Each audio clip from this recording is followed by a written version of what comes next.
Welcome, everyone. Thank you for joining us today. This is Exodus Marching to Sinai, the first session of an 8-part series with Rabbi David Silber, and the first class of our Fall's Mon, starting today, October 27th. Thank you, everyone, for joining Rabbi Silber as he continues his ongoing series covering the first two books of Tanakh. In this class, we will make a careful study of the story of Exodus as the narrative leads to the revelation at Sinai. If you have not had the pleasure of learning with Rabbi Silber before, thank you he is the dean and the founder of Drisha. He is a musmach of REITs and a recipient of the Covenant Award for Excellent and Innovative Jewish Education. He has published several books, including most recently Malchut Adam, Iyun B'Sefer Shmuel. He lectures on the Bible and is based in New York City. Thank you for tuning in, everyone, from all over the world, wherever you are. If you have a Tanakh that you prefer, a translation in addition, please keep it at hand. I will also be sharing Psukim off of Sfaria on screen as Rabbi Silber is teaching.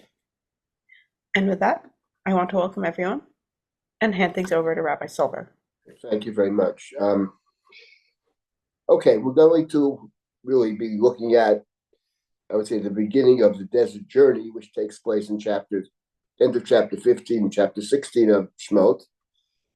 So we can still have really take a look just today at the 15th chapter, which is what's called Shirat Hayam, the Song of the Sea. That's the song that Moshe and Israel sing, having been able to cross the sea and having witnessed the destruction of the Egyptian army that followed them into the sea, which was the subject of chapter 14. And in chapter 15, we have the Song of the Sea, Shirat Hayam.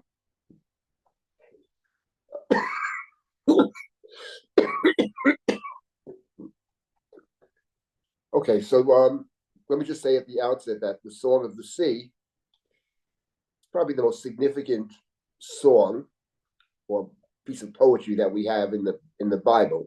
From a standpoint of liturgy, it figures very prominently. There is a very common practice to read Shirat Hayam every day in the synagogue.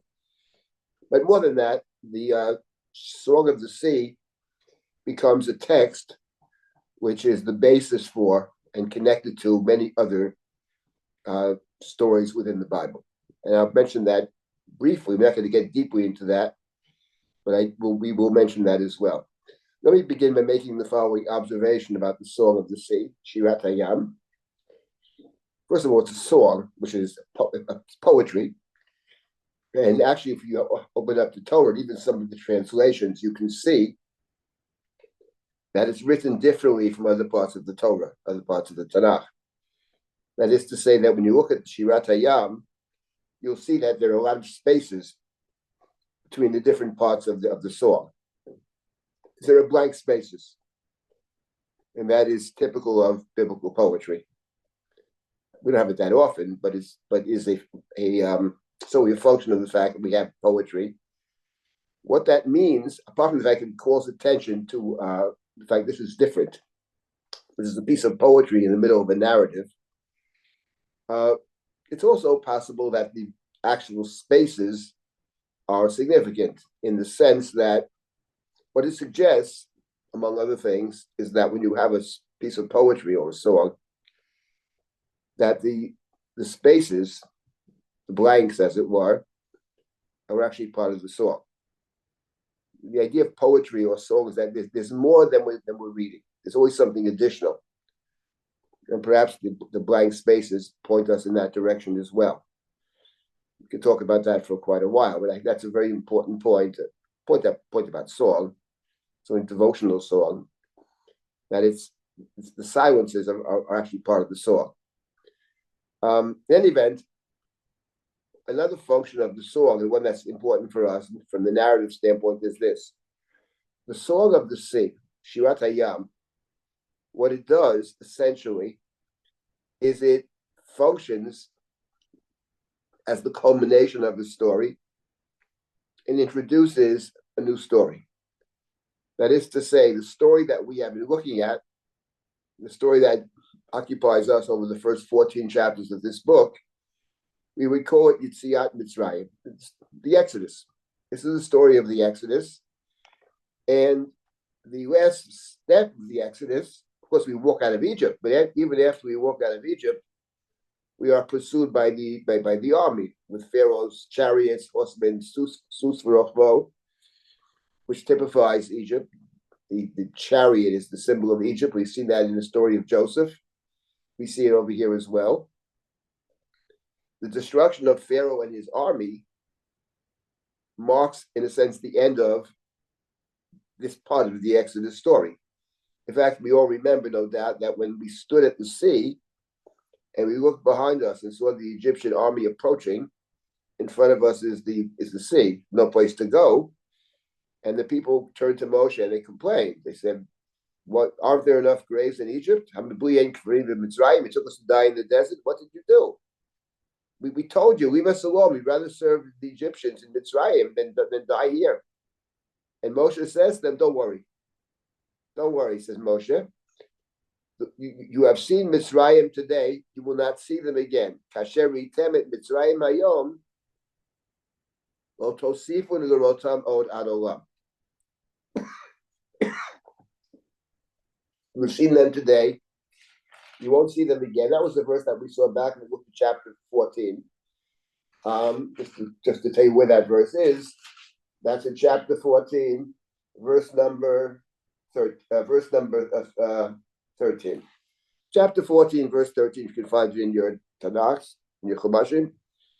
You're not going to see them again. And it's true, actually, that in the Chumash, we don't see them again. This is the end of Mitzrayim. So basically, the point is that it's the end of Mitzrayim, and we're going to start a new story. So one of the functions of song, or this particular song, it's a kind of marker. It's the culmination of the story that we've just read, and it introduces a new story. And the new story that we're going to get to next week is the story of the wandering through the desert. And the wandering through the desert, that begins in end of chapter 15, chapter 16. And that's a whole long story that will continue for all of the book of Exodus and for a good part of the book of Bamidbar. I mean, we stay in the desert in the book of Bamidbar, but the next stage in the Torah is the Exodus from Egypt. There's the wandering in the desert. The goal, sort of one of the goals, was to capture the land, the promised land.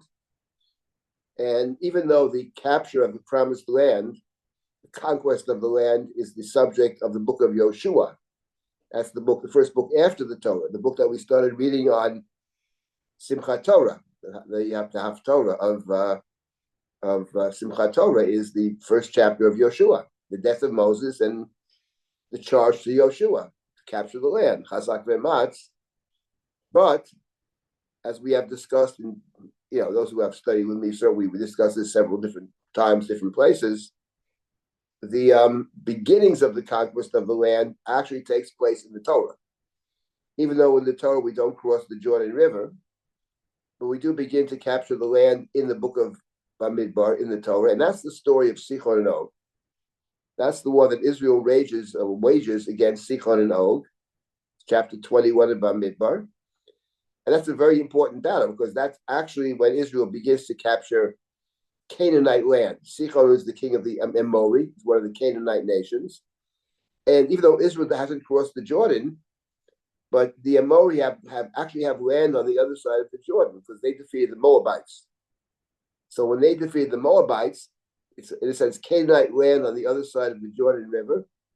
And when Israel has the war with Sichon attacks us, we defend ourselves, and we have a battle, we capture the land, and then we defeat the king, another Amorite king. So in the Chumash, actually, the beginnings of the conquest of the land take place even before we cross the Jordan. I mention all of this because, and we're not going to get into this now, but the war against Sichon is found in chapter 21 of Bamidbar.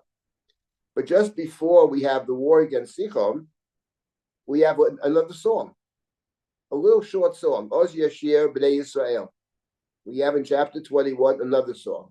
Israel sang. That's called the Song of the Well, Ali Be'er and Nula. So we have two songs. We have the great Song of the Sea, which is also a song which takes place on Sfat Hayam, on the borders, on the edges of the river. So it's about the enemy drowning in the river. There's the theme of water over there. And then the next song, Oz Yashir Yisrael, in chapter 21 of Bamidbar, was called Shirat HaBe'er, the Song of the Well. And what's interesting to note, and we'll maybe get to this a little later, so they're two different songs, which both deal with water, actually. Song of the Sea, the Song of the Well. The first song, Song of the Sea, we understand. This marks the end of the Exodus story of great significance, obviously. So we all understand why we might have it in the Torah, the Song of the Sea. But why would we have Shirat HaBe'er in the Torah? A little song in chapter 21 of Bamidbar, and in light of the recognition that the function of song is a marker, one of the functions in any event is a marker, it makes total sense, because what the Torah is saying in effect is the journey through the desert in a sense comes to an end when we confront Sichon. Still in the desert, but we've actually begun to conquer the land, capture the land. So those are two songs in the Torah. They're similar and yet they're different. We're going to focus on Shirat Hayam. And then there's a third song, which is related to the first two, not in the Torah. There is a song in the Torah, but that's not related. But there's a song that's related to the first two, and that's the song that we have in the book of Shoftim, the book of Judges. The book of Judges talks about different sort of charismatic leaders of Israel prior to the kingship. And one of them is a woman named Devorah. She's a judge, she's a prophet, and she instructs her general to go and fight against the Canaanite kings. And there's a whole battle, a war which takes place. It's in chapter 4 of the book of Shoftim. You don't have to get into it now, but just very briefly.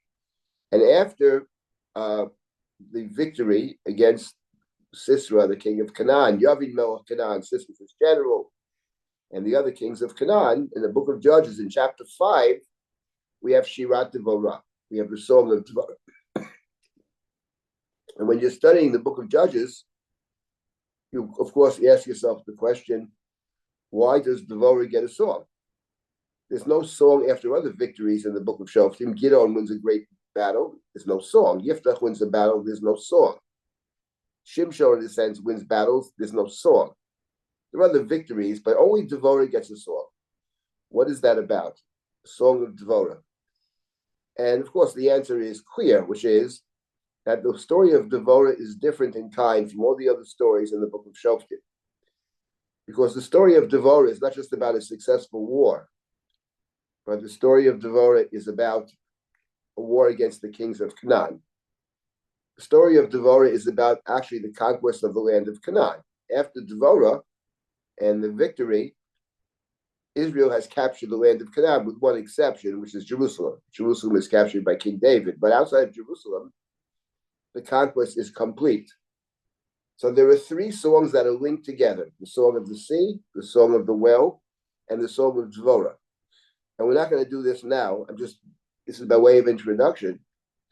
But what can be demonstrated is that when you look at Shirat Devorah, you will see that the language of the Song of Devorah draws upon both the language of Shirat Hayam and also the language of Shirat HaBe'er.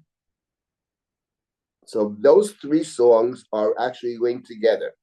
Now, I'm not suggesting that all biblical songs are linked together, because there's another song we read recently, maybe even two, you could say, at the very end of the Torah, Hazino, which is the song that Moshe tells the people to remember, which talks about Israel's disobedience of God, punishment, etc. rather frightening song. And then the Torah ends, one might say, with another piece of poetry, which is Zot HaBracha. They're not linked, I believe, to these other three that I mentioned. But the point is, there are other songs. But in any event, these three songs, the song of the sea, the song of the well, the song of Dvorah, those are tied together. I mention this by way of introduction to our topic, and this is a sort of a threshold in time that's marked by this poem. And after the song of the sea, we're going to begin the journey in the desert. We'll see that hopefully next week.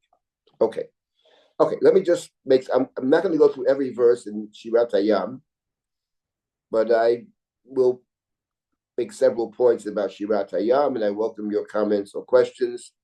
Let me make some general observations about Shirat Hayam. First of all, the verses that lead into Shirat Hayam are the two verses at the end of chapter 14.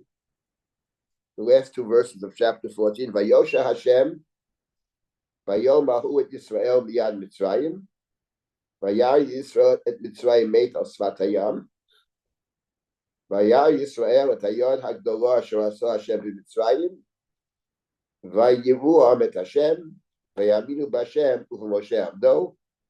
Israel sees, in the words of the Torah, the great hand, Hayod Hagdolah, that which God had done to Mitzrayim. And at this point, the people both feared God, and they believed in God and in Moshe, God's servant. It's true, by the way. You remember that earlier in the Chumash, when Moshe says to God in the story of the snare, "Ein lo yaminu li," they're not going to believe me. But when Moshe goes to the people and tells the people that God intends to deliver them from slavery, the Torah said, "Vayamein ha'am." The people did believe. So it says earlier that people believed. And the question is, if the people believed already earlier, what does it mean over here? Vayaminu b'Hashem u'v'Moshe Abdo. They believed in Moshe, in God, and Moshe, God's servant. And there are many different answers one could give. The simplest would be the following. It may be true that earlier in the Chumash, when Moshe went to the people, it said they believed.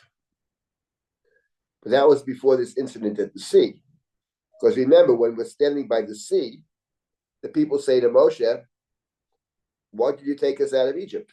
We told you not to do that. We told you we'd rather be slaves in Egypt and alive than die in the desert. Aren't there enough graves in Egypt? Yet take us to die in the desert?"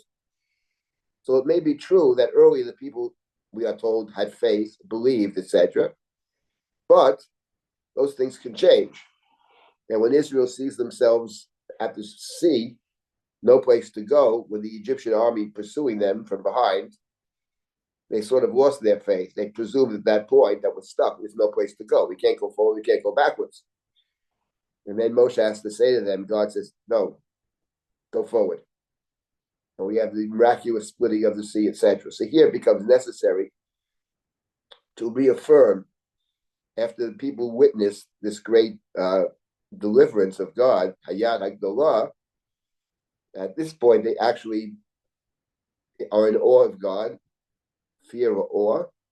They believed in God and in Moshe, God's servant. So here we have a reconfirmation. Moshe earlier had been concerned that they won't believe in Moshe. In other words, maybe that also means he thinks that they won't have really faith in God either. Maybe Moshe himself doesn't necessarily believe that God's going to do all this. We know that he, for about a chapter and a half, resisted God's plea to deliver the people. But at this point in time, in any event, here at this point in time, we know that these things can change over time. But this is the lead-in to the great Shirat Hayam, the great song of the sea. Vayaminu b'Hashem u'v'Moshe Abdo.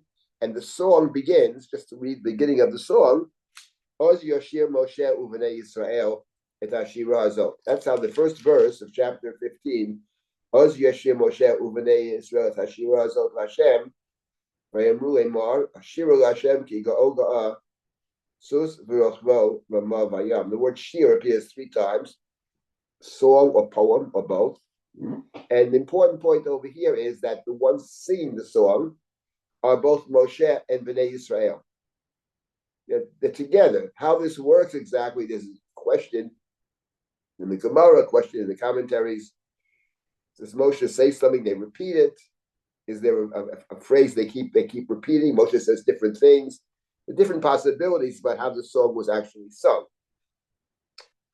For our purposes, what I wanted to emphasize is that, first of all, Moshe and Israel are singing, both are singing, and they're singing a song, Lashem, to God or about God. Shiva Lashem ki ga'o ga'ah, I will sing unto God. Ki ga'o ga'ah, God has triumphed gloriously. Sus v'rochvo rama vayam. When, just to state the obvious, when you read this song, chapter 15 of Shmot, you realize immediately that the song is about one entity and only one entity. It's about God. It's about God who delivers them. It's about God who defeats God's enemies. It's God who saves them, etc. That's the song. So there are three entities, one might say. There's Moshe, there's the people, and there's God. It's the song about God, sung by Moshe and Israel. The reason I emphasize that, I know it's obvious. What's curious is, and we're not going to get into it at this point, when you look at the second song of the Torah, the song of the well, Shirat HaBe'er, in chapter 21 of Bamidbar, there it says that we came to a well where God had said to Moshe, give the people water. And the song over there, the very brief song starts, Oz Yoshir Yisrael. Then Israel sang a song. It doesn't mention Moshe in chapter 21. It mentions only Israel singing. And more importantly, what they sing is not about God at all. God is never mentioned. Moshe is not mentioned. God's not mentioned. The song of the well, the very brief song of the well, is about themselves, about their leaders who dig wells and provide water to the people. Even though the Torah said that they came to a place called well, Be'er, and God said, gather the people and give them water. So the water is a function of God and Moshe. But the song of the well, Shirat HaBe'er, is neither about God nor about Moshe. It's about themselves. I mentioned that in terms of contrast.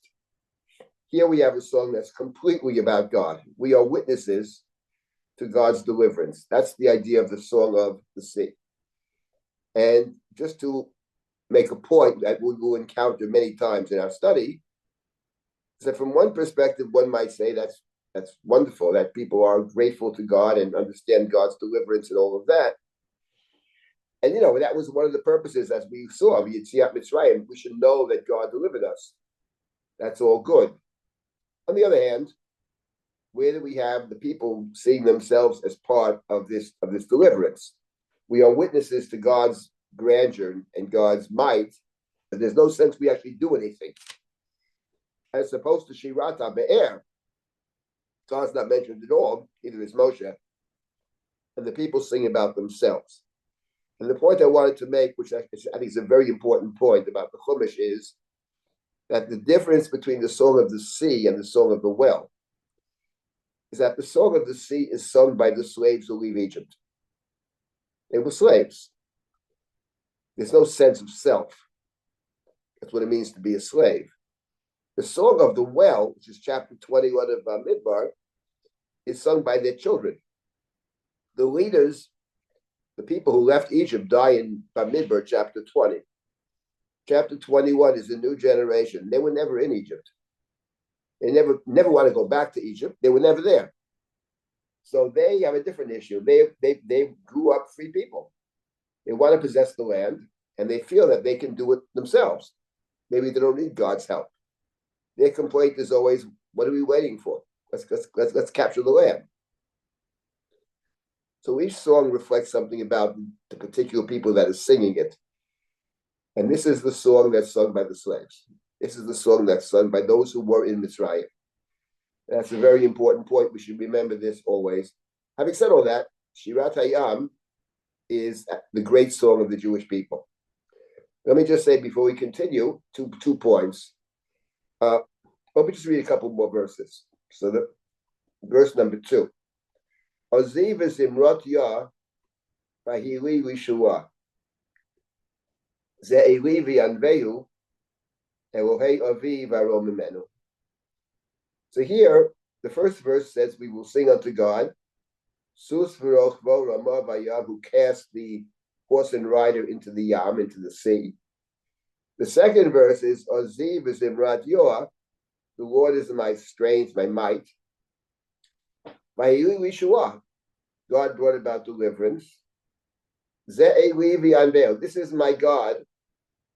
V'yanvehu, I will get to v'yanvehu in a moment. The commentaries are divided about what v'yanvehu means.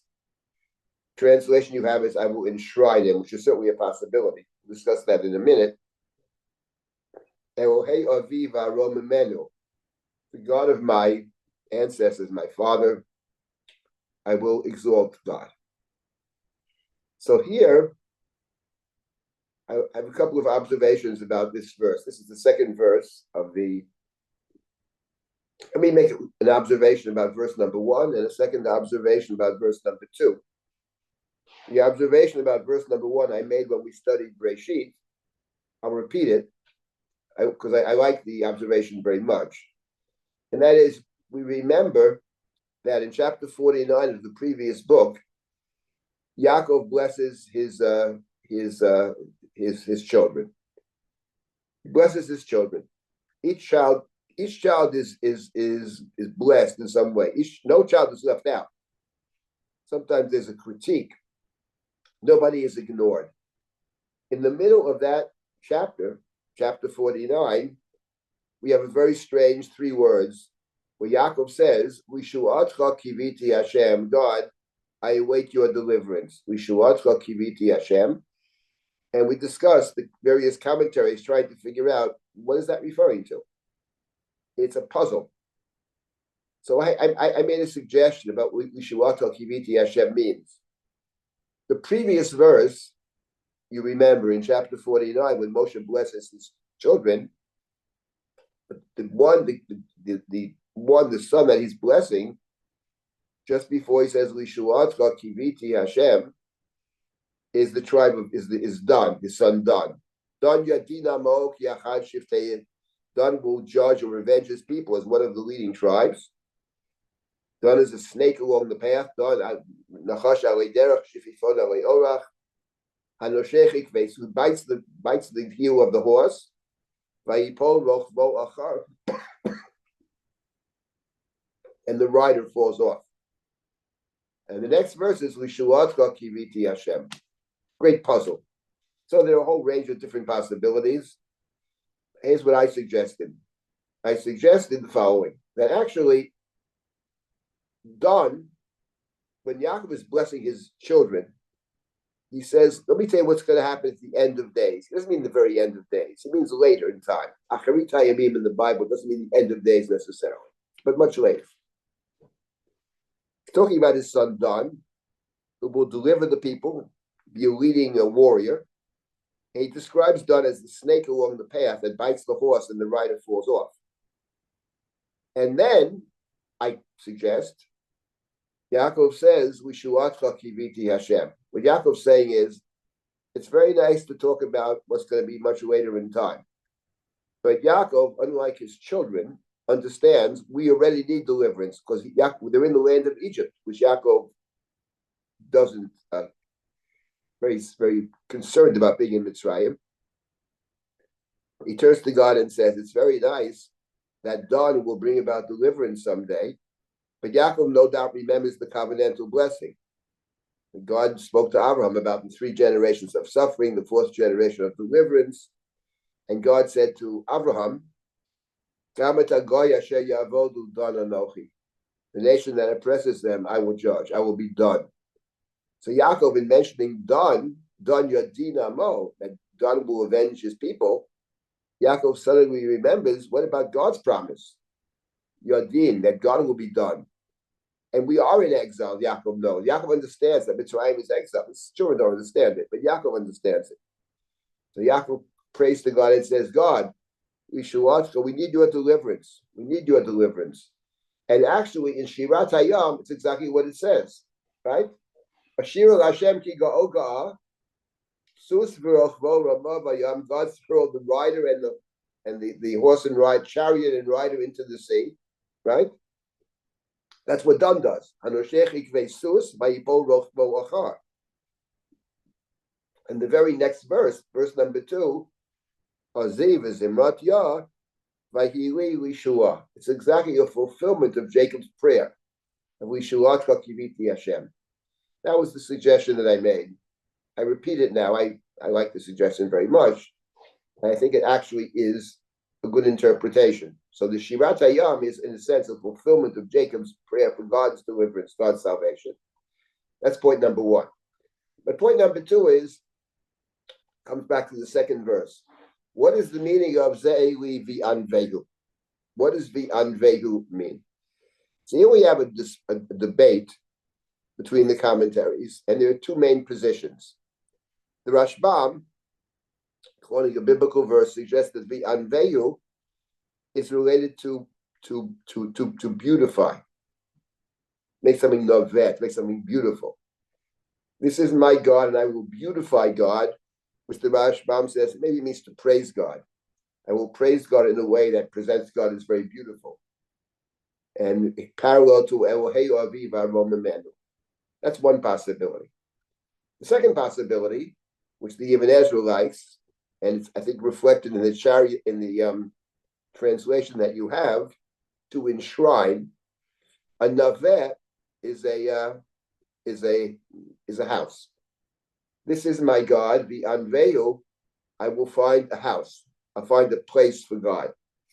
And actually, later in the song, we have exactly that meaning of the anveil. Let's see on the song, where does that come up later on? Verse number 13 of the song. Nachita b'chastecha amzu ga'alta, nehalta b'yazcha el nevei kadshecha. Right, so verse number 13. In your love, you lead the people you redeemed. In your strength, right, you guide them to your holy abode. Abode is a house. Nehalta b'yazcha el nevei kadshecha. The word powerful, right? Azcha is also actually found in the second verse over here. Aziv is imrat Yah.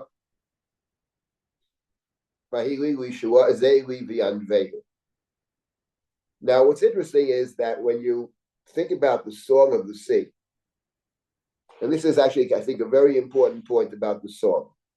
As I said, it's a marker. It marks the end of the first part of the book of Exodus. We leave Mitzrayim, we leave the Egyptians behind. We're about to go into the desert. When you look at this song, though, and you look how the song ends, towards the end, beginning actually in verse number 13. Verse number 13 is a new theme in the song, because it talks about not just crossing the sea, not just arriving safely at the other side of the sea, the Egyptian horde has been destroyed, but you are guiding in your grace the people you have redeemed. It talks about God leading us to a certain place. Where is the place that God leads us to? Well, in verse number 13, what is Nevei Kodshecha? Neveh, again, they translate abode or house. Kodshecha, your holy house. In other words, the point of the Exodus, according to the Song of the Sea, was not just to save us from Mitzrayim, but it was to enable us to walk through the waters and then to go someplace to which God will guide us. What is the place that God will guide us to? Nevei Kodshecha, your holy abode. Nevei Kodshecha. And actually, when you read the Song of the Sea, continue reading it, in verse 14 and verse number 15, it describes how the world responds to this miracle of crossing the sea. Verse 14, 15, and 16, right? And then the second half of verse number 16, Ad Yavoram Hashem, Ad Yavoram Zukonita. Right? Terror and dread descend upon them till your people cross over, God, till your people cross whom you have ransomed, you have redeemed. And then in verse number 17, the theme continues. Tiviemo v'tito emo b'har nachlatcha, machon v'shiftecha pa'alto Hashem, mikdash Hashem, karanu yodecha. This is the goal. The goal is to bring them, to plant them in God's mountain, right? Har nachlatcha, your mountain, the place of your machon v'shiftecha that you have created, the place of that you made God to dwell in. It's a place that God has constructed, God's place where God will dwell. And this place is called the Mikdash, a holy place, Mikdash Hashem, karanu yadecha, that your own hands have created. Hashem yimlochu yolam va'ed, God will reign forever and ever. In other words, when we think about the Song of the Sea, there are two different basic themes in the Song of the Sea. One is about crossing to the other side, escaping Mitzrayim, and Mitzrayim is finished. They're dead. They're not going to attack us anymore. We're out of Egypt. That's part one of the song. And then you get to part two of the song, which is about the journey and the destination.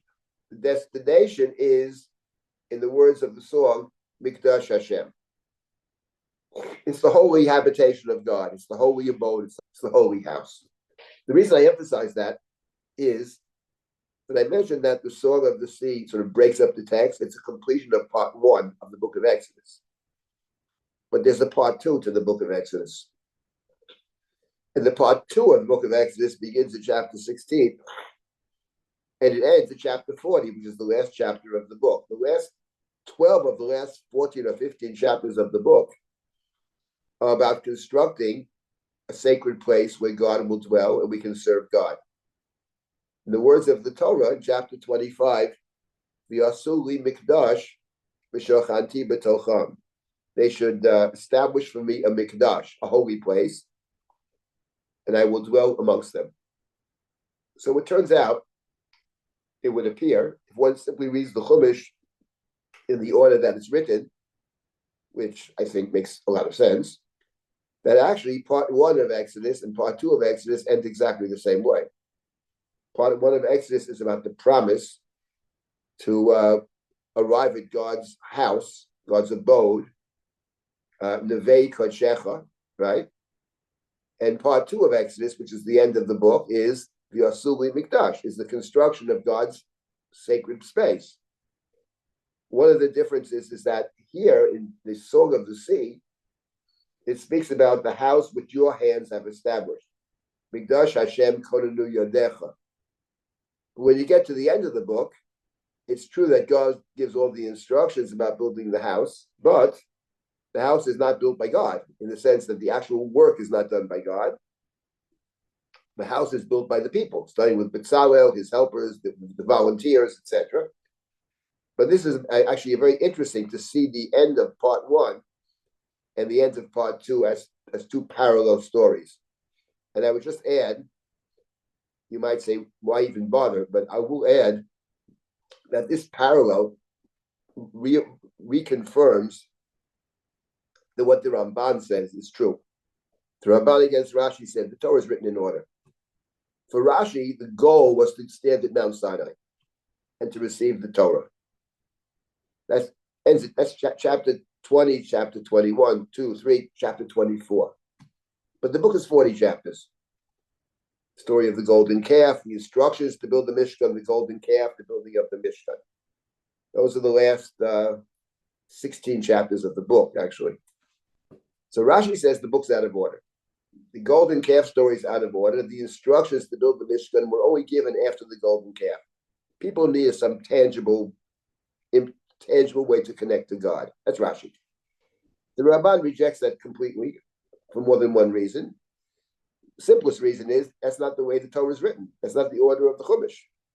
So the Ramban says, no, that's all wrong. The goal was not to receive the Torah. The Torah is very important. That's not the goal. The goal is Kedoshim to you. And a holy people require a holy place. So this interesting parallel between the two, I think, not that the Ramban needs confirmation, but it would, I think, certainly lend a great amount of support to the way the Ramban reads the book. Let me stop here for a minute before I get to the next important point about the Song of the Sea. And if there are any comments or questions, I'll be more than happy to try to address them. Yes. Sometimes no, which is the comment you made? Kiviti Hashem. Or a lot of times in Shema at night. That's brought into it. Yes, that comment. There. That's right. It's said at night. It's also said in Kiddush Ravana. That's a verse that appears very prominently, and right, for sure. It's it's a very puzzling verse when you think about it. I mean, puzzling that all the commentaries are puzzling. What's it doing there altogether? I like what I suggested. I think it makes a lot of sense. I think it's a good interpretation. But of course, that's true that Lishuat Kiviti Hashem is found in some of the liturgy, Kriyash Malvamito, Kiddush Ravana, etc. Okay, let me make a couple of other general comments about Shirat Hayam. Let me make one comment, the following observation. So today is the Sunday after the holiday of Sukkot, Shmini Atzeret, Simchat Torah, whatever. And the holiday of Sukkot, I'm speaking to you from Israel, been here for several weeks. It's a complicated Sukkot for Jews every place. But one of the interesting features of the holiday of Sukkot, which is different than, say, Pesach, is that on Sukkot, which is the time of our Simcha, and one of the what might I say, outcomes, one of the things we do that reflects the fact that Sukkot is really Zman Simchatenu, Vayita Ach Sameach, is that in the liturgy of the holiday of Sukkot, including Shmini Atzeret, every single day we say Hallel. On Pesach, that's not the case. On Pesach, we say the full Hallel just the first day, and at the first night, also at the Seder, and some say in the synagogue. But after the day number one, there's no full Hallel on Pesach. There's just half Hallel. It's just a custom. It's not really Hallel. But Sukkot is different. Every single day of Sukkot, we are saying Hallel. And what's interesting is we've said Hallel many times, 8 days here in Israel, 9 days in Chutz La'aretz. And what's interesting about the Hallel that we recite, which is essentially 6 Psalms, 113 through 118 inclusive, but in the last Psalm of Hallel, Psalm number 118, we find ourselves with actually a citation from Shirat Hayam. In Psalm 118, Oziv Zimrat Yah Vahili Lishua. Exactly this, in Psalm 118, we exactly, word for word, cite this verse, Oziv Zimrat Yah Vahili Lishua. And one gets a sense that somehow the poet who writes the Psalm, Psalm 118, has Shirat Hayam in mind. And what I have suggested on many occasions is that the Hallel that we say on Sukkot every day, that actually the psalmist plays with this verse in Shirat Hayam. Because in Shirat Hayam, God is my Oziv Zimrat Yah Vahili Lishua, God is my strength, God is my Redeemer.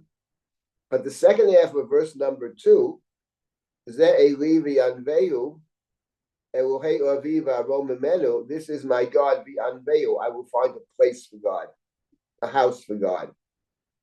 Elohei Aviv Arom Mimenu, the God of my father, and I will exalt God.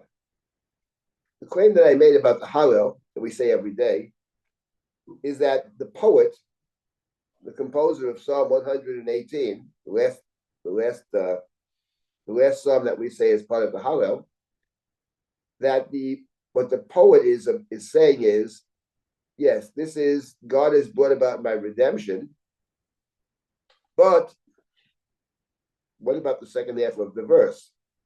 What about the Anveyu? What about finding a place for God? Now, this theme about finding a place for God, actually, who has redeemed me, is, to me, one of the basic ideas of the Hallel altogether, because it appears not only in Psalm 118, but it actually appears in Psalm 116. Because the poet in Psalm 116 talks about having been saved from near-death experience. And then the poet in Psalm 116 asks a very important question, maybe the most important question of the Hallel, which is Ma'ashiv Lashem Kol Tag Maloi Olai. How can I repay? God has given me so much. How can I pay back? What can I do? Right? That's the question that the psalmist asks. It's a very important question in life in general, not just about God. I would say people that have helped you. First question is, okay, people have helped me. How do I pay back? What do I do? It's an important question. If you never ask that question, you never get an answer either. And that's the basic question of Hallel. And the answer in Psalm 116 is, the poet says, I'm going to bring sacrifices, but I'm going to bring them in a public place, not privately. Before the people, right? I'm going to bring a thanksgiving offering, but not a private offering. I'm going to do it publicly so people will know.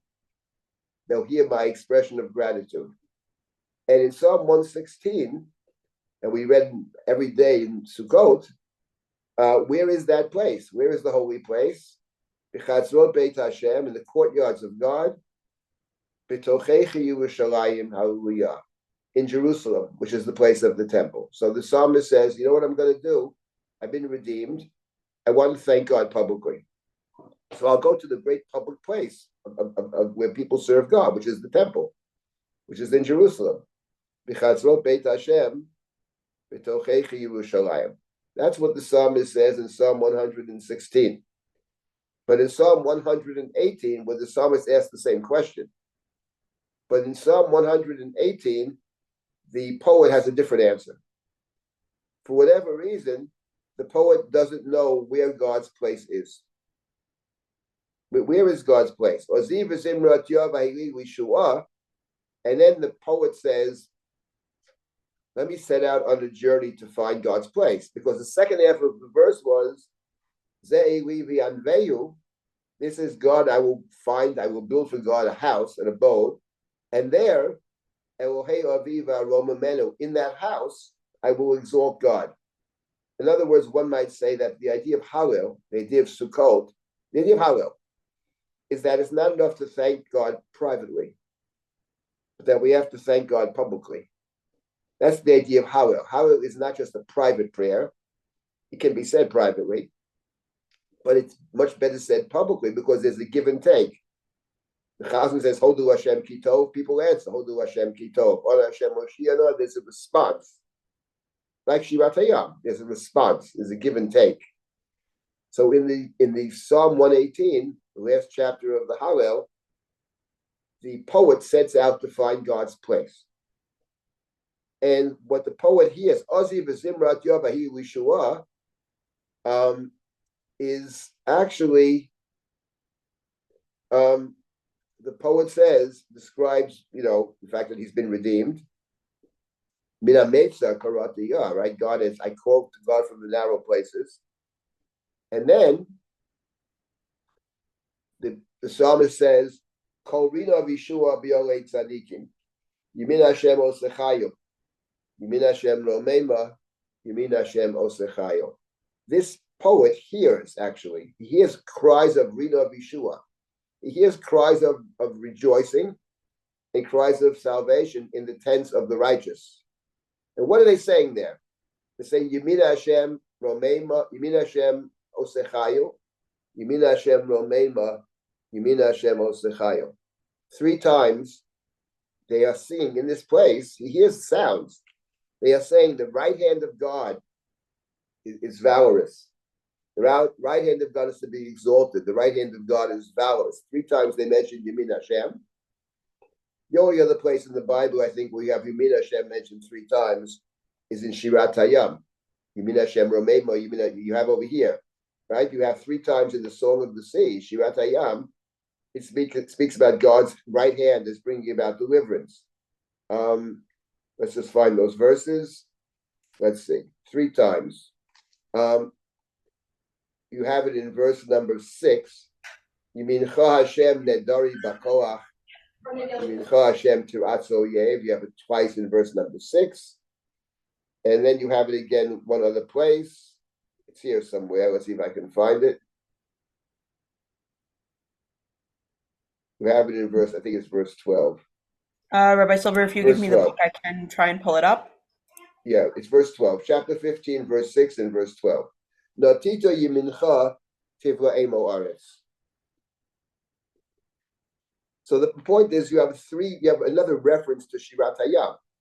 But the poet in Psalm 118, the last poem of the last chapter, the last Tefillah of Hallel, wants to join others who are thanking God. He hears in the tents of the righteous, there's a place where people are thanking God. So he sets out to find that place. That's the story of Psalm 118. He sets out on a journey to join with the other people who are praising God within the house, because he doesn't want to do it just privately. He wants to join with others. And the psalm describes this journey. He comes to the gates, to the doors. Pitchuli sharei tzedek. Open up the gates, right? Avevom odeya.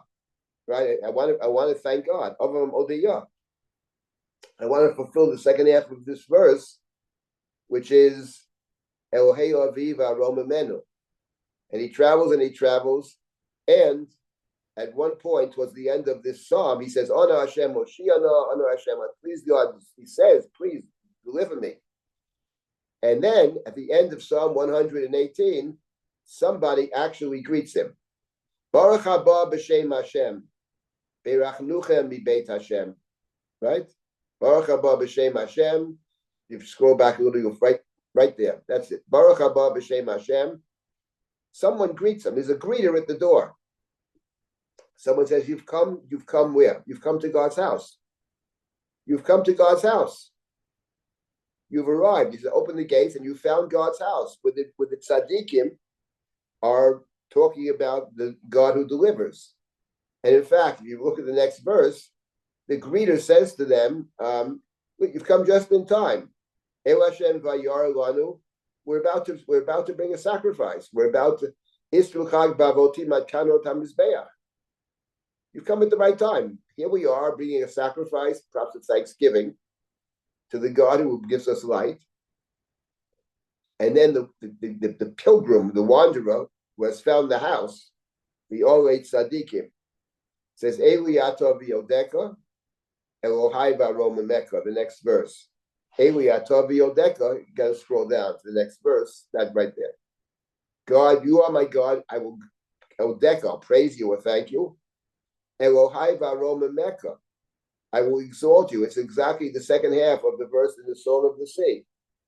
Zei Levi Anvehu, Elohei Aviv Varomemenu. I will exalt God. He's found the house. In Psalm 116, he knows where the house is. It's in the temple. It's in Jerusalem. But in Psalm 118, he's searching for a different house, not the temple necessarily, but spaces where people have gathered together to say words of thanksgiving. And that's the journey of Psalm 118, and it exactly plays off this verse in Shirat Hayam. Ozi v'zimrat yov ayli lishua, which is found at the beginning of 118, and the end of 118 is you came to Beit Hashem Anvehu, and there Eli Atov Yodeka Elohai Varomemeka, I will exalt you, which of course is the second half of the verse. Elohei Aviv Varomemenu. I cite this as an example in my book about the Haggadah Shel Pesach. I say this, add a few other details, but the fact is, you see, to the degree to which the Song of the Sea is central to our liturgy. In fact, the Hallel, another word for the Hallel that we said over Sukkot, etc., is known as Hallel HaMitzri, the Egyptian Hallel. because not just because it mentions B'tzeit Yisrael Mitzrayim in the second psalm, but because the last psalm is all about exactly this point, about finding a way to express our gratitude publicly, and to join with other people, and to search for those people. They're not always easy to find.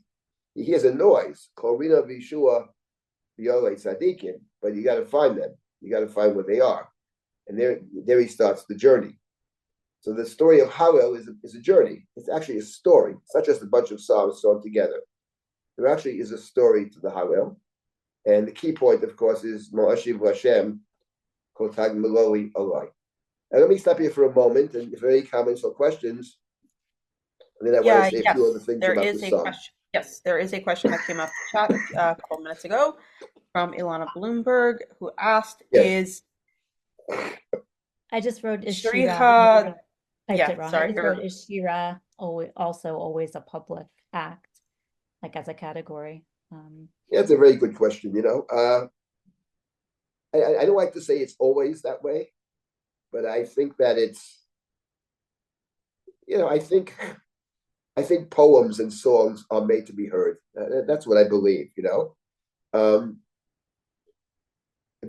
Song of the Sea is the best example because it's so.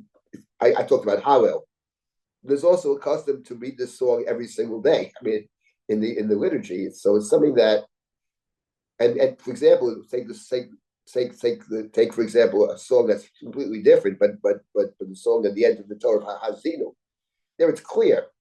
Moshe says, I want you to remember this. What may happen in the future, I have some warning, and in order that the people remember, it composes a poem or a song, a shir. The word shir can be poem or song.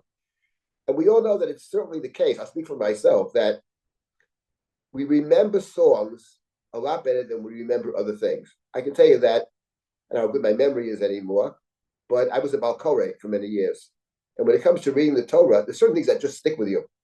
And the fact that it's sung, it's chanted, is a factor. So I do believe that poems are written for the public, and they're written in such a way that people will actually remember them. I think we can, certainly it's true of song. May even be true of poems as well. I don't know, but I do think that's a factor. I think that a poem and a song is written to be recited. And you also see that the way it's recited, the way the Gemara already discusses how it's recited, responsibly, etc.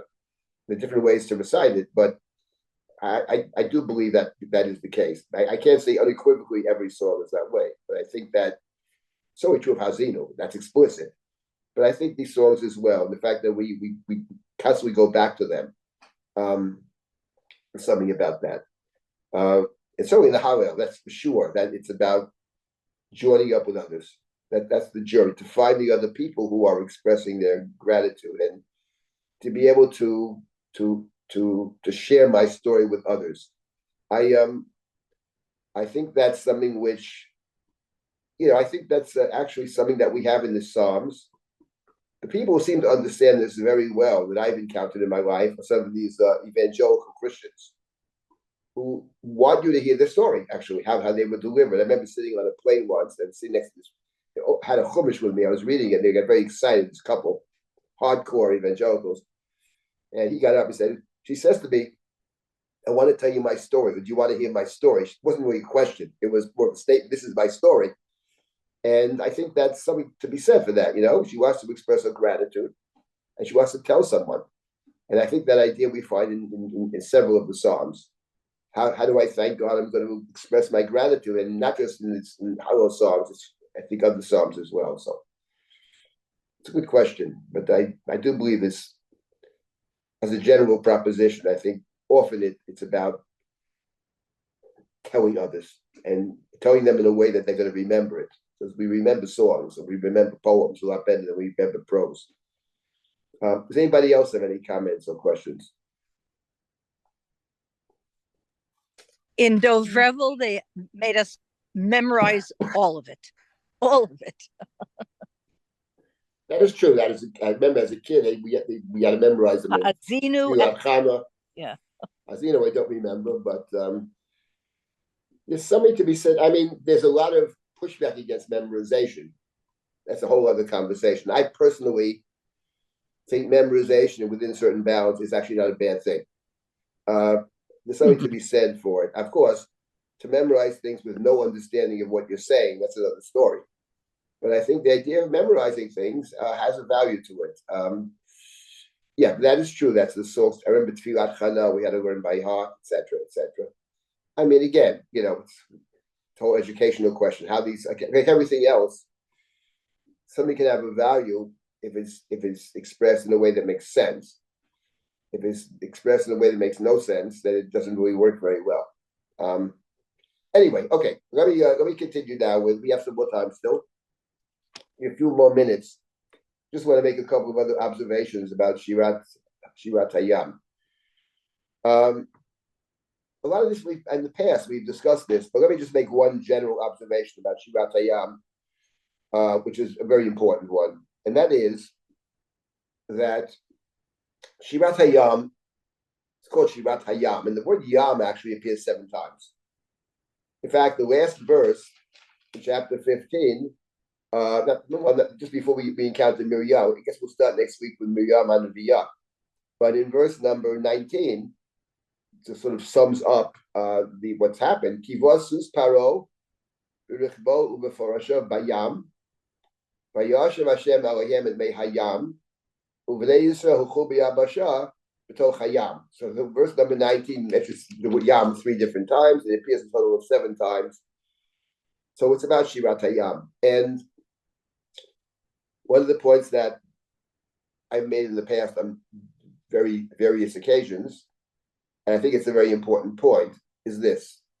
The song is about God vanquishing the Egyptian armies and enabling Israel to cross to the other side and to begin our journey through the desert. But the point of Shirat Hayam is that at the very same time, it recalls another battle, mythical battle of God against other forces. Now, we all know that when you read any of the ancient Near Eastern texts, which talk about the beginnings, in these texts, the beginning is always a struggle between different forces. And what's very interesting is that the forces in the beginning that are fighting with each other until one emerges victorious and triumphant, for whatever reason, they are all rooted in the deep waters. And these are gods. Yam is a god. Nahar is a god. Rahav is a god. Tahom is a god. Tanin is a god. And these are the forces that in the beginning of time are struggling with each other, fighting with each other, until one emerges triumphant. Now, Kasuto famously makes the point that the first chapter of Genesis actually is a rejection of that. Because in the first chapter of the Torah that we just read, actually, on the 5th day, Vayivra Elohim et Taninim Hagdolim, that God created the great Taninim, and Kasuto asked the question, why does the Torah single out the Taninim, the great serpents of the sea? After all, in chapter 1 of the Torah doesn't speak about specific creations. It talks about classes of things, the plants, the animals, the birds, the fish. Why single out the Taninim? And Kasuto's point is that the Torah singles out the Taninim as if to counter what was common in the ancient Near East, namely that there's some kind of struggle going on. And Kasuto says in the first chapter of Bereshit, there's no struggle. There's no opposition to God, nor is there any sense that God is working very hard to create. It's done with speech, basically. Vayomer Elohim, right? So that's Kasuto's first point. But the second point he makes is that in other places of the Bible, in the poetry of the Bible, in the Psalms, in the book of Eov, sometimes in the poetic sections of Yeshayahu, there are references to another version of creation in which there's a struggle, in which there's a battle. And many years ago, I suggested, I think Kasuto may even say this himself, I don't remember, but that Shirat Hayam is exactly that. Because in Shirat Hayam, it's not just the Yam that's mentioned 7 times, but you also have the tahom, the depths, the deep, right? Kafu tahom mot b'lev yam. And basically, tahom or Tiamat, it's one of the ancient gods of the gods of the ancient Near East. And in this poem, actually, which is about God vanquishing the Egyptians, but it recalls another kind of battle in which God not only vanquishes the Egyptians, but God vanquished these other powerful forces. The way I formulated it in recent years is not just that God is vanquishing the other forces, but that God actually uses these forces to defeat God's enemy. God is using Yam and Tahom to defeat God's enemies.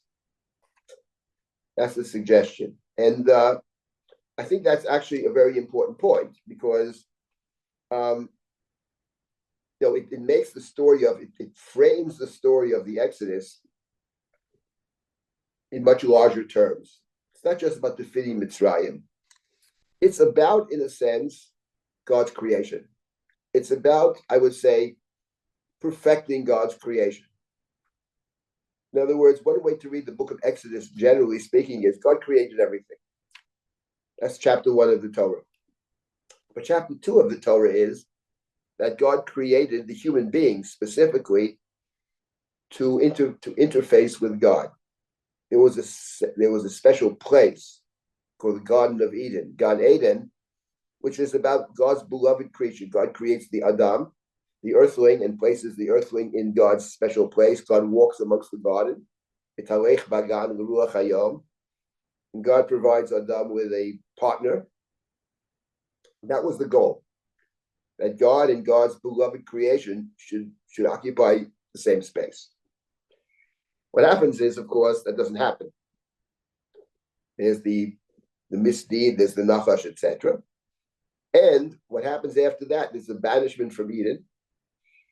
And in the banishment from Eden, a description of what it means to be a human being, which is not really the subject of chapter 1 of the Torah.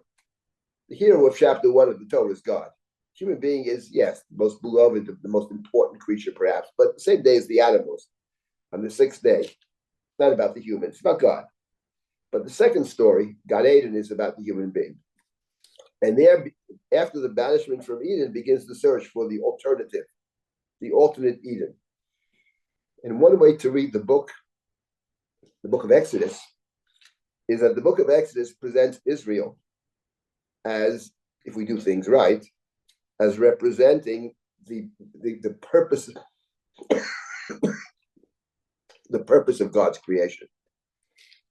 The purpose of God's creation was to have this human being in God's image, and the human being and God could occupy the same space. It's not about the creation of everything. That's chapter 1. But chapter 2, 3 is about a specific sacred place. And that's how the book ends. The book of Exodus ends with the creation of this sacred space, shared by God and by the human being, of course. Because God is there, we have to be careful. We can't intrude upon God. On the other hand, b'shachanti b'tocham. So this, I believe, this description of creation, which is a different description. It's about the God who is fighting with God's adversaries. And lest this sound very surprising, we have to remember that when God spoke to Moshe about the exodus from Egypt, when God said, I'm going to take the people out of Egypt, I know I'm God,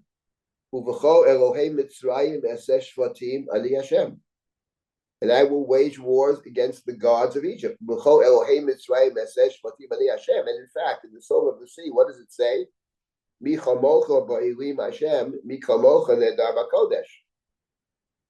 Who was like you, Ba'elim?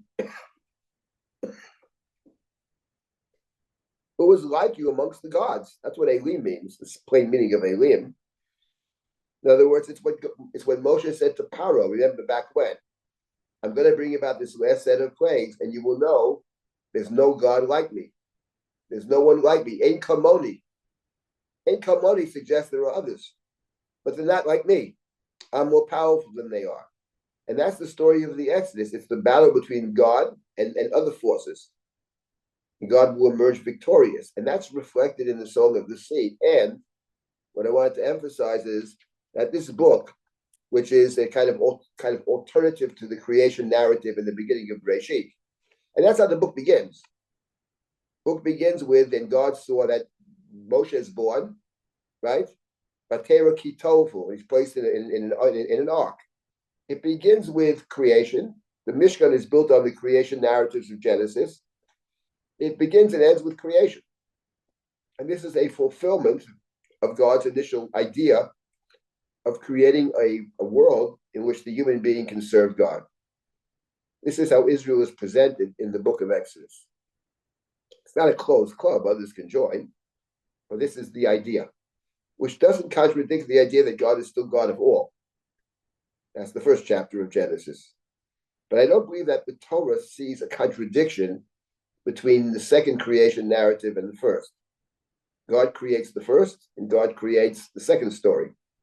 And each of those two stories is undone in the Chumash by the flood or by the banishment from Eden, and each has to be reworked and redone. And the Song of the Sea, which stands right in the middle of this book, is suggesting to us, once again, a way to read, a way to read creation, and a way to imagine that, God's purpose, God's goal. God's in a war over here against the other forces. There are other forces, but they're not as powerful. And Israel is recognizing that. And the question is, what do we make of that? In the Song of the Sea, it ended with God's house, God's abode. And the rest of this book is going to move towards that. Can we build a place for God amongst us? The problem will be, of course, as is true of the whole Torah, the whole Bible, that human beings have a way of missing the point. In the book of Exodus, it's the great story of the golden calf. There are plenty of complaints, but the golden calf we'll get to that story. In any event, these are some of the points I wanted to make about Shirat Hayam. There's a lot more here, and I'll maybe next week just very briefly talk about that. And then we'll start our story about the walking through the desert. I do want to talk about Miriam Hanaviyah a bit next week as well. And we have a couple of minutes for questions. Sandra, you have a question? Yes, thank you, Yeah. Rabbi. So I have a question. So if in chapter 6 of Genesis, God chooses, he regrets, and he chooses to destroy this creation, Yes. by the opposite. In other words, at the beginning in chapters 1 and 2, he tames the water, and here he's basically setting the water free again in terms of destruction, the opposite of the non-creation, the anti-creation. So Yeah. is this deliberate, another slap in the face of Yam and Tahom and the 6 or 7 lowercase g gods of chaos and untamed water? So the first one where he's proclaiming, where we see, he doesn't need to proclaim, but he does proclaim that I am in charge and I am pulling creating creation out of the Tahom. And then when he sees that it isn't Tov, everything's Tov, Tov, Tov, Tov. And then in chapter 6, it isn't Tov anymore. So he's saying, okay, guys, here I am, still the boss. I am calling chaos back in to undo my creation. And then he recreates him. And is this all part of the Yam, the water, non-water, taming water, chaos water theme? I think so. Yeah, I think that's true. I think certainly the story of the flood is a uncreation. The waters there are conjoined, etc. Yep. God will still the waters. And that the story of Shirat Hayam can be directly related to that. Here the Yam becomes a force to destroy those that would not recognize God, I would say. And here it creates the possibility of what the song seems to suggest is the goal, namely to build God's house and to serve God. God will reign forever. That's the goal. Now, as we'll see in our study, of course, and typically of the Bible, we manage not to get there. But the book of Exodus does end on a very positive note. The Ramban called it the book of redemption, and there's something to be said for that. It's really a book that ends on a glorious note. I mean, of course, there's bumps in the road, clearly, big bump actually, but yeah, I do agree with you. I think that it does recall the flood. Certainly, the story of the Yam recalls the flood, but here the Yam is certainly raises the possibility, at least, that we will be able to make things right. and we will see what happens as our study. But all right, let me stop then at this point, and thank you all. Good to be back. Great. Okay, All so looking forward to next week and to Sarot Tovot. It's been a very difficult last few days here in Israel. We lost a All lot right, of people. and I want you Okay, just looking to let forward to people. meeting with you and learning more together. All right, Thank you. and thank you. Toda rabba. Okay. And Toda thank rabba. you, everyone. This is Thank you, again the first Kayla. class of Fallsmon. Take care, everyone, and have a good day. Thank you. Toda rabba, Kayla.